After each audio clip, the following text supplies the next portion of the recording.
¿Qué tal, amigos? Bienvenidos a Televistazo. Empezamos con el mayor decomiso de droga en la historia del país. ¿Qué tal, Gaby? Hola, Steph y amigos, bienvenidos. La droga estaba enterrada en una finca de Vinces, en Los Ríos.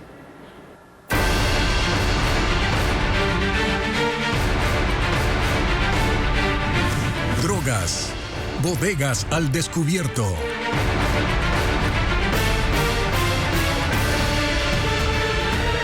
Cerca de 22 toneladas de cocaína se incautaron tras un operativo militar en Vinces, en la provincia de Los Ríos, que se ejecuta desde ayer. 150 militares llegaron hasta una finca ubicada en el estero Lagarto, donde tuvieron que cavar para acceder a una bodega subterránea donde estaban 733 bultos con los bloques de la droga.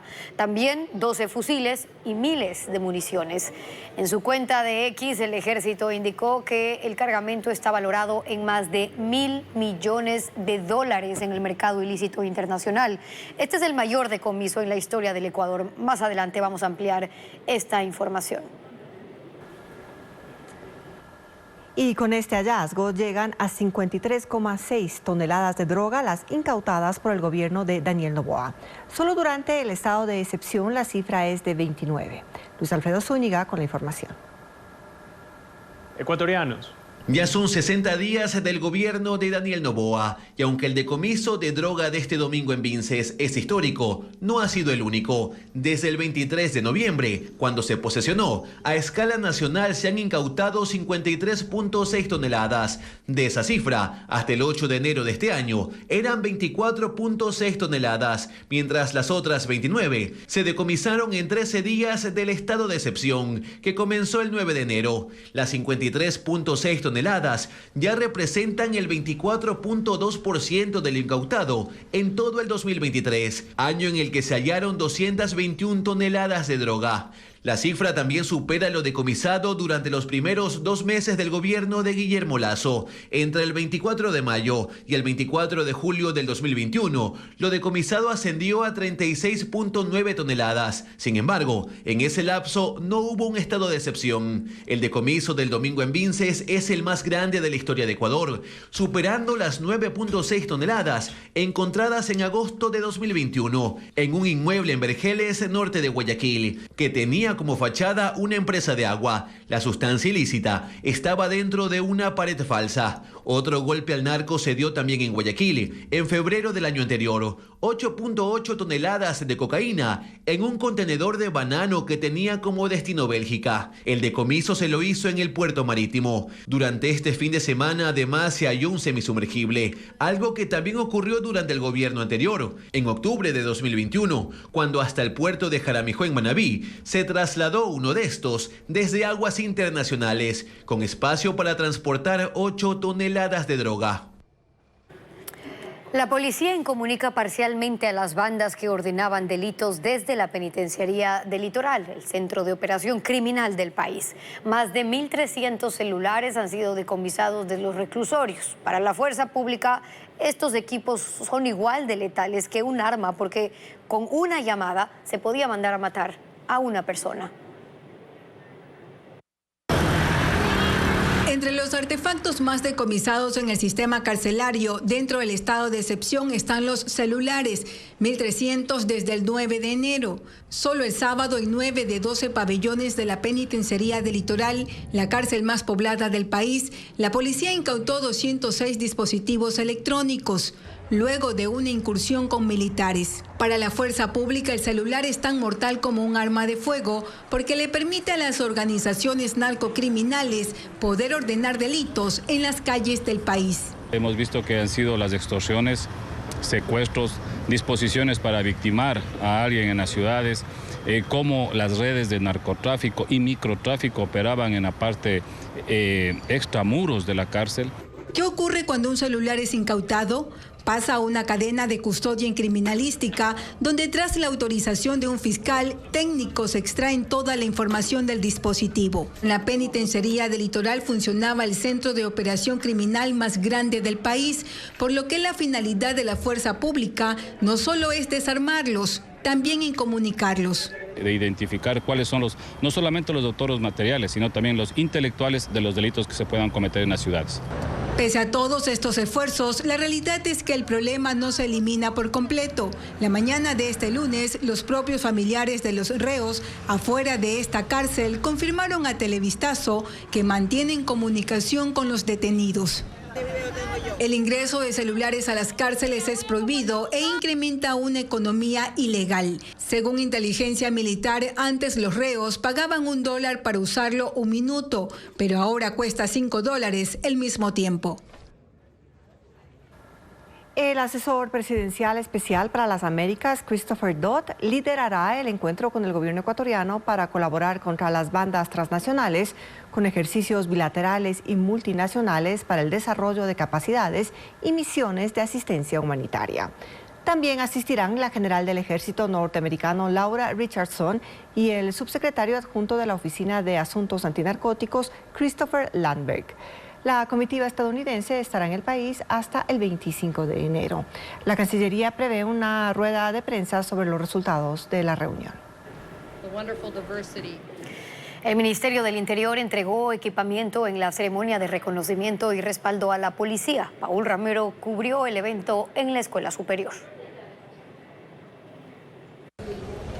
El presidente de la República, Daniel Noboa, asistió esta mañana a la Escuela de Policía Enríquez Gallo en Puzuquí para entregar chalecos y también otros equipos de dotación a la Policía Nacional para las distintas operaciones a escala nacional. Asistieron además autoridades importantes como el ministro de Defensa y también la cúpula de las Fuerzas Armadas. Según el presidente, el país está ganando la batalla en contra de las organizaciones criminales y tras la declaratoria de conflicto armado interno han bajado los homicidios en el Ecuador de 38 diarios a 6 por día.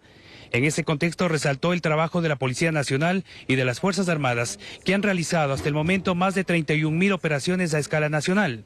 El mandatario, durante la entrega de 21.787 chalecos con una inversión de $11.5 millones, 1.752 equipos de comunicación con 5.2 millones de inversión y además de dispositivos, ofreció todo su respaldo a la fuerza pública y criticó a los partidos políticos en la Asamblea que no respaldan su propuesta para incrementar el IVA y financiar las operaciones de la Policía Nacional. Porque sabe que tiene un gobierno que apoya su accionar y trabaja para equiparla y mantenerla operativa, a pesar de que los políticos se resisten a apoyarnos en la búsqueda de recursos económicos para esta gran batalla. No podemos pedirle a nuestros policías y miembros de las Fuerzas Armadas que nos defiendan si no les damos el apoyo político, recursos y el marco legal que los proteja en su lucha.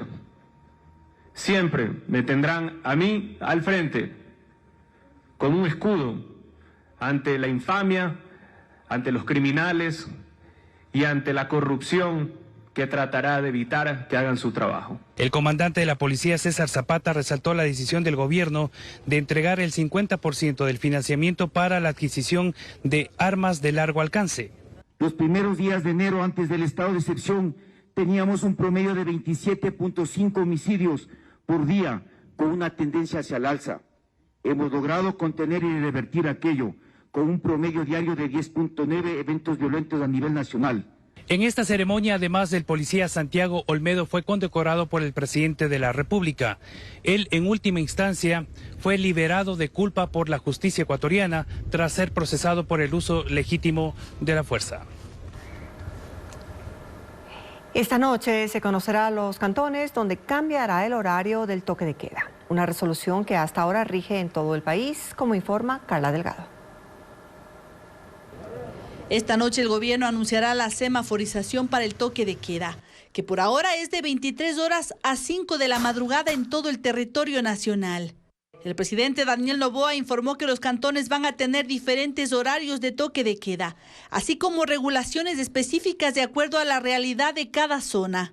El argumento es que con esta diferenciación se reactivará la economía, por ahora golpeada por las restricciones a causa del conflicto interno armado. De esa manera reactivamos también la economía, porque si no, le damos un golpe no solo pues, al turismo, le damos un golpe al pequeño empresario, al emprendedor, le damos un golpe a la industria, le damos un golpe a la economía en general. Y no podemos tampoco permitir que estos grupos narcoterroristas destruyan nuestra forma de vivir. También analiza extender el estado de excepción para mantener la continuidad en las estrategias de seguridad implementadas. Nuestro indicador principal es cómo le damos tranquilidad a los ecuatorianos, cómo tenemos paz en las calles, y eso también se está viendo, menos muertes violentas, hay más tranquilidad, la gente se siente más segura, la gente está denunciando también a los vacunadores que antes por miedo no lo hacían. Entonces, esa es para mí la victoria más grande. Por ahora no se conocen los detalles de la semaforización, que por ejemplo ya se aplica en los establecimientos educativos, en donde solo en 3 provincias y 2 cantones no han vuelto a la presencialidad por estar en zonas de riesgo. El gobierno maneja de forma reservada los detalles de esta medida. En Palacio y en el Ministerio de Gobierno explicaron a Televistazo que será el presidente Noboa quien anuncie los detalles de la semaforización esta noche en cadena nacional. La carrera por la nominación a la presidencia por el Partido Republicano en Estados Unidos se reduce a 2 candidatos, Donald Trump y Nikki Haley, luego de que el gobernador de Florida, Ron DeSantis, se retiró el fin de semana. La carta republicana enfrentará a Joe Biden, que buscará la reelección, como lo informa ahora Pedro Jiménez. Apenas comienzan las elecciones primarias que se han dado en solo uno de los 50 estados para definir la candidatura presidencial del Partido Republicano, y la campaña, que empezó con 14 aspirantes, es ahora de 2. El expresidente Donald Trump y Nikki Haley, exgobernadora de Carolina del Sur.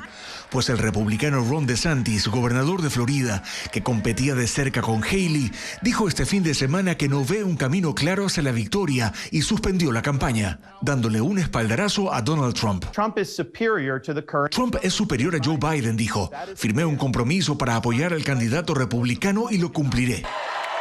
Trump ganó las primarias de Iowa la semana pasada y para las de mañana en New Hampshire tiene el 54% de preferencia entre los votantes sobre el 41% de Nikki Haley. Nikki Haley, I know her well. A quien conoce bien, dice. Fue embajadora ante Naciones Unidas durante su gobierno, pero ahora la señala por supuestamente acercarse a quienes Trump dice son republicanos desleales. Haley, por su parte, cree que ella será la candidata para enfrentar a Joe Biden en noviembre. Dice que la mayoría de estadounidenses no quiere una revancha entre Biden y Trump, pero al menos hasta ahora, el 50% de votantes republicanos se inclina por Trump como candidato. Alerta por tormenta de hielo en 11 estados de los Estados Unidos. Desde Texas, en el sur, hasta Michigan, en el noreste, hay advertencias por la lluvia en medio de temperaturas congelantes que han provocado condiciones extremas para peatones y conductores. Hay accidentes en carreteras que por el hielo se han vuelto resbaladizas y en las peores condiciones se podrían formar capas de hasta 1 centímetro de espesor o más en calles y avenidas en Arkansas y en Missouri, según el Servicio Meteorológico Nacional. Las tormentas invernales de este año han provocado hasta ahora la muerte de 82 personas en Estados Unidos. Correístas y socialcristianos no apoyarán el incremento del IVA. ¿Cómo avanza la negociación en la Asamblea? Le contamos al volver.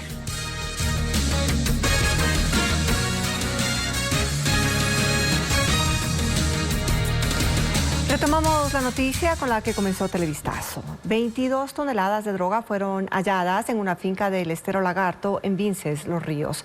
Es el mayor decomiso en la historia del país. El operativo se ejecutó desde ayer y hoy se terminó de contabilizar la cocaína. Odette Camacho con el pronunciamiento de las autoridades.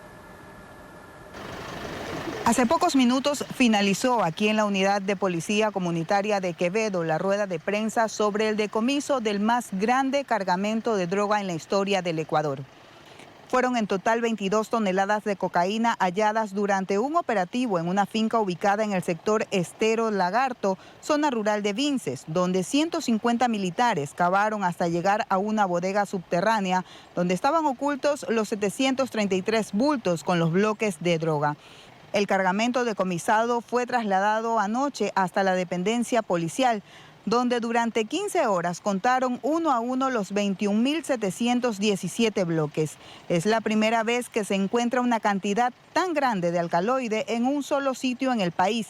En esta operación también se decomisaron 12 fusiles con 7.000 municiones. Las autoridades confirmaron que la finca allanada era centro de operaciones de varios grupos delictivos que están por ser identificados, y el ejército indicó que el cargamento está valorado en más de $1.000 millones en el mercado ilícito internacional.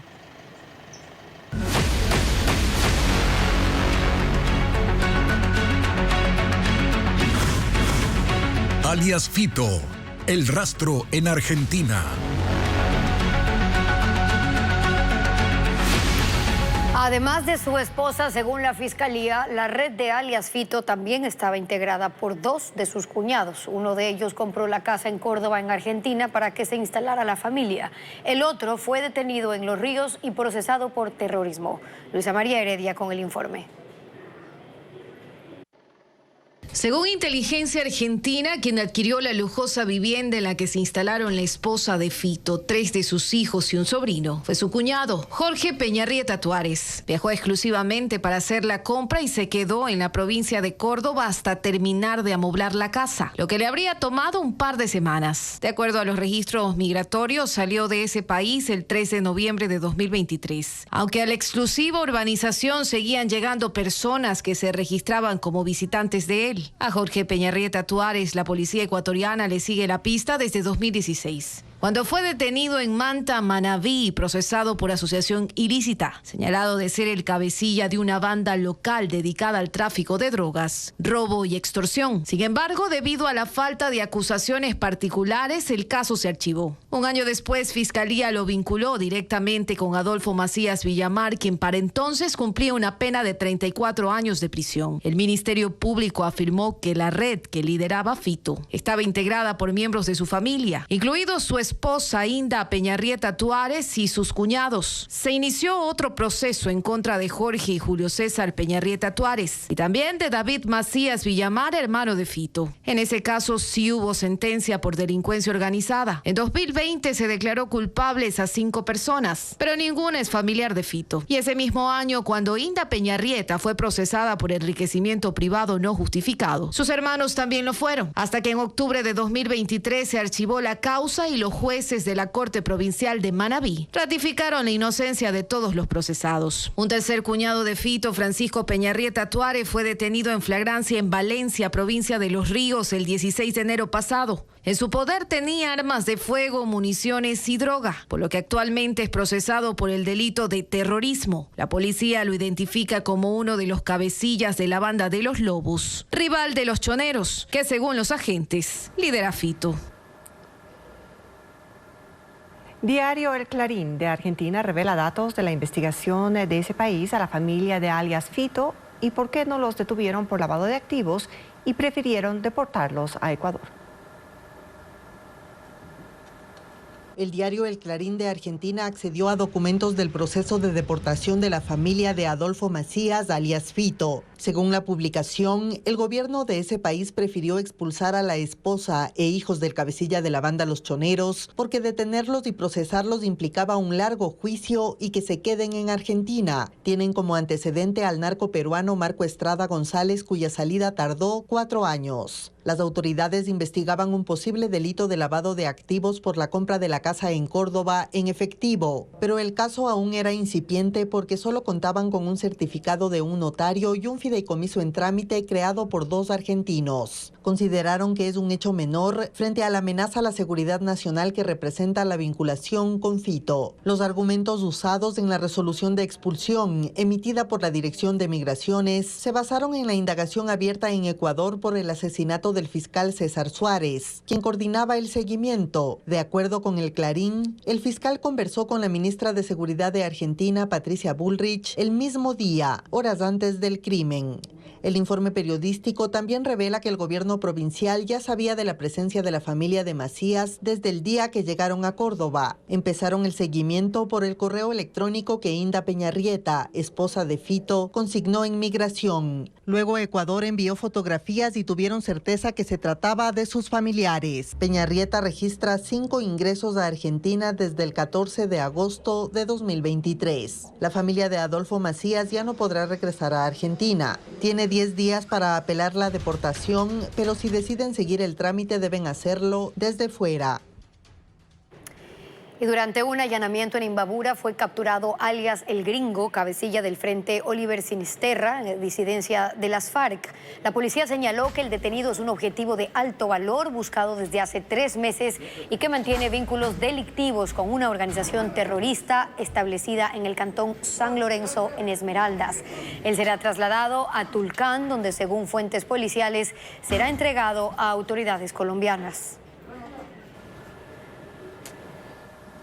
Aunque en la comisión encargada del trámite de la ley que incrementa el IVA habrían los votos para aprobar un informe de mayoría, la decisión se postergó. Mientras tanto, los aliados del oficialismo, la Revolución Ciudadana y el Partido Social Cristiano ratifican que no apoyarán el aumento. Patricio Díaz con los detalles. En la Revolución Ciudadana dicen que no van a cambiar de idea y que no apoyarán el incremento en el IVA. Por eso tienen ya listo un informe de minoría y lo han hecho público.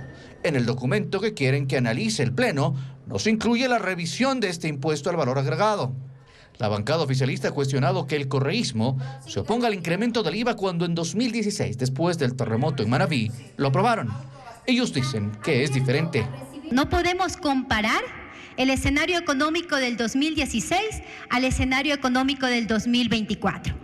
En el Partido Social Cristiano es casi el mismo discurso. No apoyarán el incremento del IVA y piden que se incluyan sus opciones.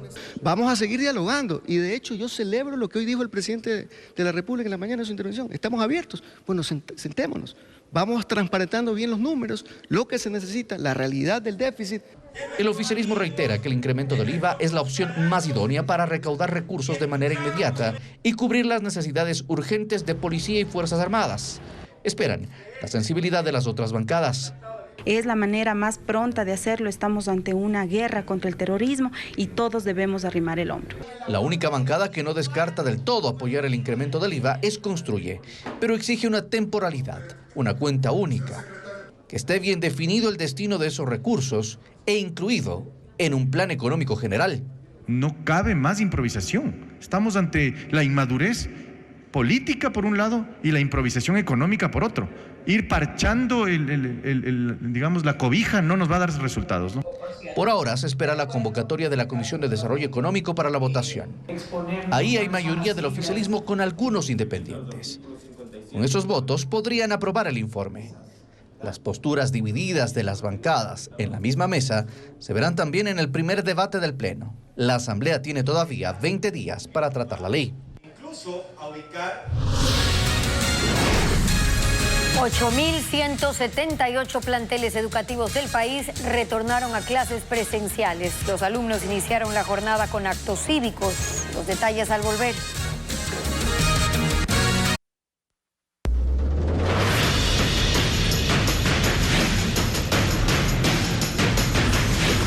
Clases, retorno parcial y cauto.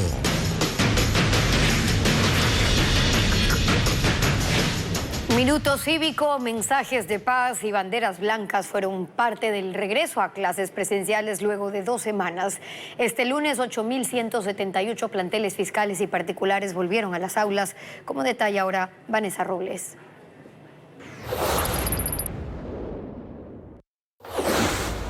Los colores amarillo, azul y rojo de la bandera del Ecuador se formaban con pañoletas que adoptaban diferentes formas geométricas en la unidad educativa Erlinda Toral de Cuenca, Azuay. Los 1.200 estudiantes participaron en el Minuto Cívico por la Paz en el Coliseo del plantel, que continuó con el ingreso de abanderados y escoltas, para luego, con la mano en el pecho, cantar el himno nacional.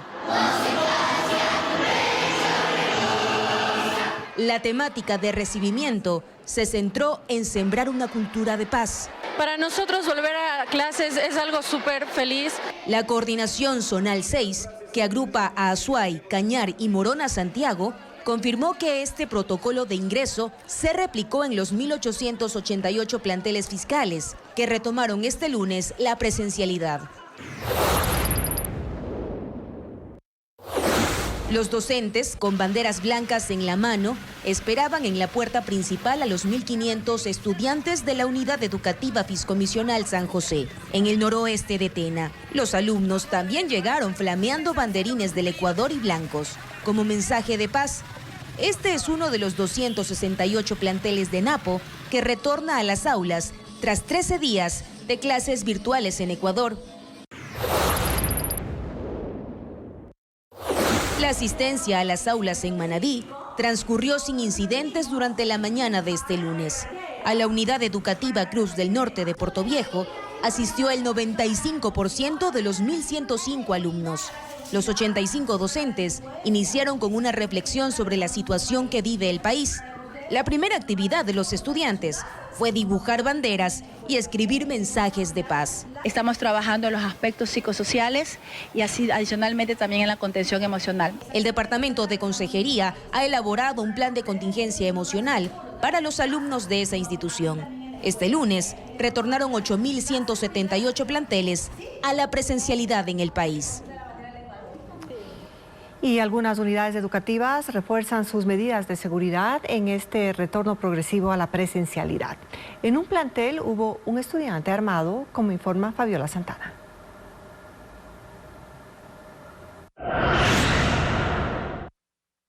El retorno progresivo a las clases presenciales dejó novedades en Santo Domingo. La jornada educativa fue suspendida en la Unidad Educativa Ciudad de Guaranda del recinto Libertad del Toachi por las amenazas de un estudiante armado. Según las autoridades de esa institución, el menor llegó atrasado y apuntó con el arma de fuego a la rectora, a la inspectora que llamó al ECU 911 y al vicerrector. A este último le rastrilló el arma, pero el disparo no salió. El alumno armado es del segundo año de bachillerato y deambuló por algunos bloques de aulas hasta que la policía llegó al lugar y lo retuvo, mientras que los padres de familia acudieron para retirar a los demás estudiantes.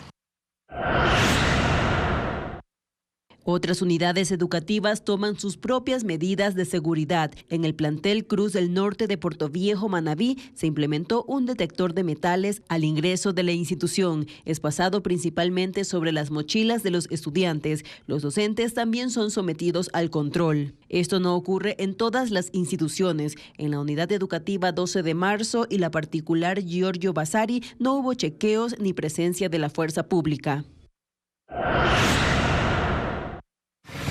En la provincia de Napo se toman precauciones. En una unidad educativa de 1.500 estudiantes se cerraron 3 de los 5 accesos. 10 brigadas de padres de familia y maestros hacen controles en los ingresos, solicitan el carnet de los estudiantes y prohíben el uso de bolsos, gorras y gafas. En Archidona, 4 planteles que están a 500 metros de la cárcel siguen en clases virtuales. En Guayas, Esmeraldas, Los Ríos, Quito y Pedernales se mantiene la educación virtual. La policía de Colombia recuperó 185 celulares, en su mayoría de alta gama, en manos de un hombre que pretendía ingresarlos a Ecuador, aparentemente para la venta. Los teléfonos eran transportados dentro de un vehículo de servicio público. Todos se encuentran reportados como robados en Bogotá u otras ciudades colombianas. El monto de lo sustraído asciende a más de $89.000. El hecho ocurrió en la vía que comunica el departamento de Putumayo con Ecuador, a la altura del municipio de Puerto Colón, esto es en San Miguel. El detenido y los celulares fueron puestos en manos de la Fiscalía. En India se inauguró un templo dedicado a una de las deidades más veneradas del hinduismo, pero el sitio está rodeado de polémica por la confrontación con otras religiones y nuevas aspiraciones políticas del primer ministro. Se trata de un hecho histórico para quienes profesan el hinduismo. La inauguración del templo del dios Ram. El primer ministro Narendra Modi fue el encargado de dar inicio a la ceremonia, junto con decenas de sacerdotes. Llevó a cabo una serie de ritos para consagrar el majestuoso templo, que está ubicado en la ciudad de Ayodhya, en el norteño estado de Uttar Pradesh. 7.500 asistentes, incluidos algunos de los principales líderes del sector industrial, políticos y estrellas del cine local, presenciaron la ceremonia desde una pantalla gigante afuera del templo, que según las creencias de los hindúes fue construido en el mismo lugar donde nació el dios Ram hace más de 7.000 años. Pero esta construcción no está exenta de polémica, pues este sitio sagrado se erige sobre las ruinas de una mezquita que fue destruida hace más de 30 años por fanáticos del hinduismo. Además, la inauguración del templo es vista como un comienzo no oficial de la campaña del ministro Modi, quien busca la reelección este año con el apoyo de los nacionalistas hindúes. Para estas celebraciones, el gobierno decretó el cierre de todas las instituciones públicas y en estados como Madhya Pradesh, Goa y Maharashtra se paralizaron todas las actividades habituales para dar paso a cientos de eventos religiosos por ser un día festivo.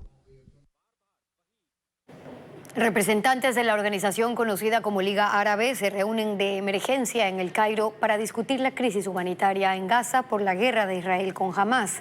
Han declarado que se debe insistir ante la comunidad internacional para que logre el alto al fuego y la entrega de suministros a la población.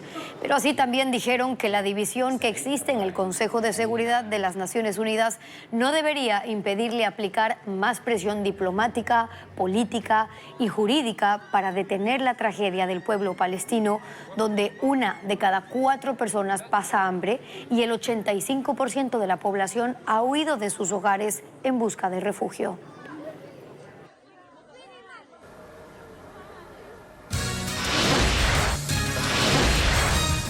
Universidades e institutos públicos iniciaron el proceso de inscripción de aspirantes. ¿Cuántos cupos en total hay? Ya le contamos. Los países miembros de la Comunidad Andina conformaron la primera red de seguridad interfronteriza con las bandas transnacionales. Contra las bandas transnacionales, el sistema incluye compartir información de seguridad entre los estados. Francisco Garcés con las resoluciones. Los miembros de la Comunidad Andina conformaron la Red Andina de Seguridad, mecanismo que empezará a funcionar desde el primer trimestre entre Colombia, Ecuador, Perú y Bolivia. La decisión la tomaron cancilleres y ministros de las áreas de seguridad en Lima, en donde se reunieron para analizar la situación del Ecuador. Los representantes de los países de la CAN ofrecieron el respaldo para la lucha en el Ecuador contra las organizaciones del crimen organizado.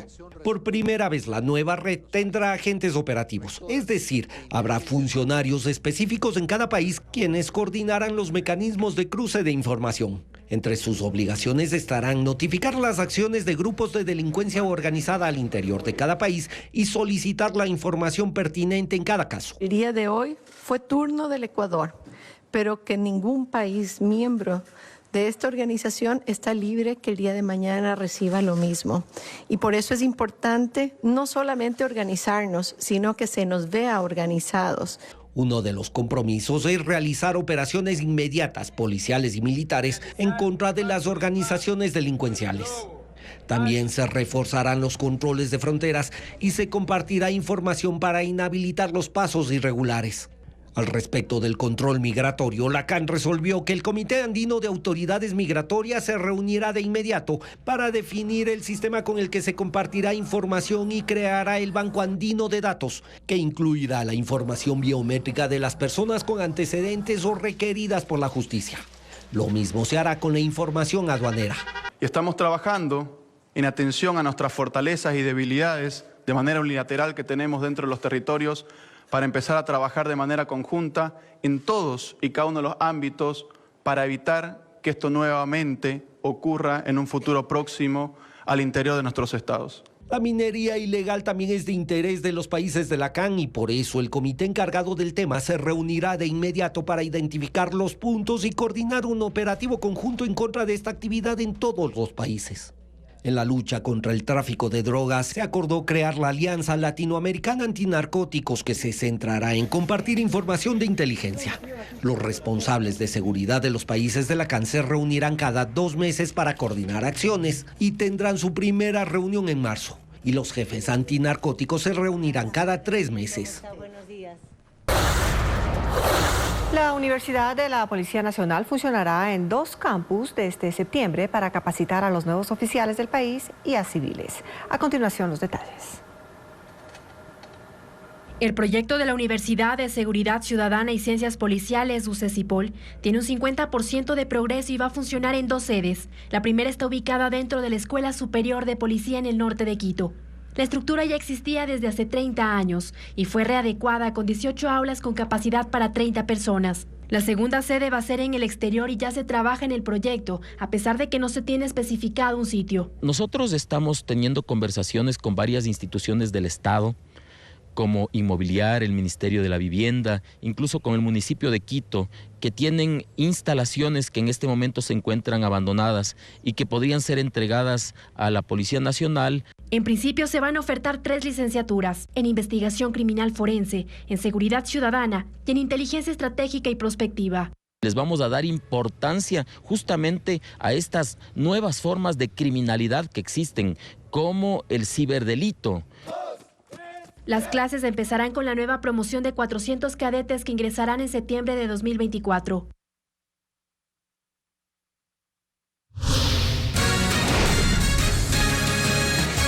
¿Por qué delito fueron procesadas las 67 personas que intentaron tomarse el hospital de Yaguachi el domingo? En breve les contamos.